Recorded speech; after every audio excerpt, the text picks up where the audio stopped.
제가 옛날에는 구들도 연구하면서 난로나 벽난로 이런 것에도 많은 연구를 한 적이 있습니다. 이 그림은 벽난로, 그러니까 난로와 구들방을 접목한 그런 것을 그린 그림입니다. 실제로 이러한 그림을 거실이나 주방에다 설치해서 이렇게 설치한 그림인데, 저는 그때 이제 주방에다가 연결한 그런 그림이 되겠습니다. 좀 그림이 복잡하지만은 크게 보면은 이 건물에서 이쪽으로는 구들방이고 이쪽에는 그 벽난로다 이렇게 생각하면 되겠습니다. 그러면은 여기 아궁문이 있으면은 여기에서 나무를 이어 가지고 불을 붙게 하는 것입니다. 그러면 이 속에 공기는 실내의 공기가 타면은 아무래도 실내에 산소 부족이 오기 때문에 밖에서 관을 매설 해가지고 이 속에 공기를 공급하는 것입니다. 그리고 한쪽으로는 또 이것이 고래 속에 습기가 빠지게 그 밑으로 빠지게 하는 그런 역할을 하게 되는 것입니다.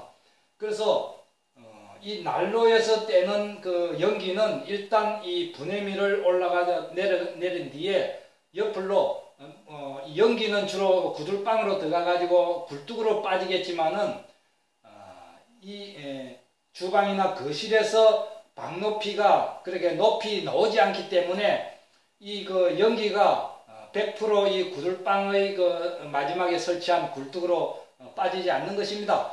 그런 잔류 연기는 역입이 되는데 그 역입을 한 그 연기를 배출시키는 그 연도가 아궁 옆에 대동연도 고래식으로 해가지고 아궁 옆에 굴뚝을 난로 굴뚝을 세우는 것입니다.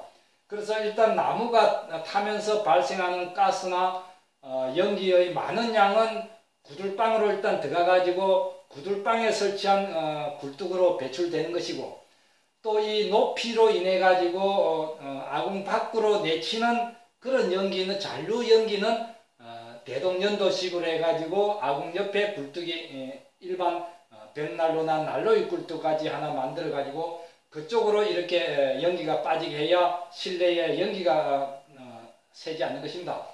그리고 한쪽에는 이 벽난로 속을 이렇게 막아 가지고 그 벽면 전체를 물을 채우는 것입니다. 그러면은 이 여기서 타는 불로 인해 가지고 옆에 그 열 교환이 이루어지는 것입니다.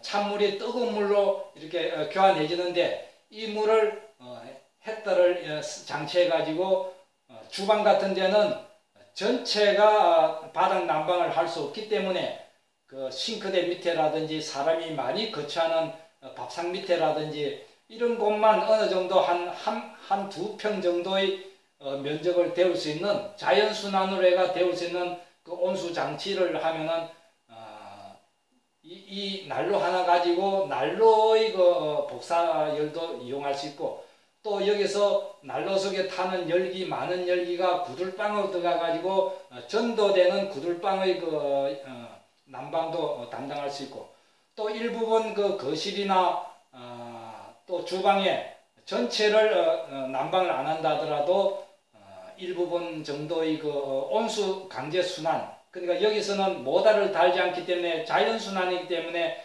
그냥 강제 온수순환이 아니라 그냥 자연순환으로 할 수 있는 한두 편 정도의 그 따뜻한 난방을 할 수 있는 이 하나를 가지고 세 가지의 이익을 가져오는 그런 난로가 3년 구들 벽난로다 이렇게 해서 옛날에 장착한 그런 그림입니다.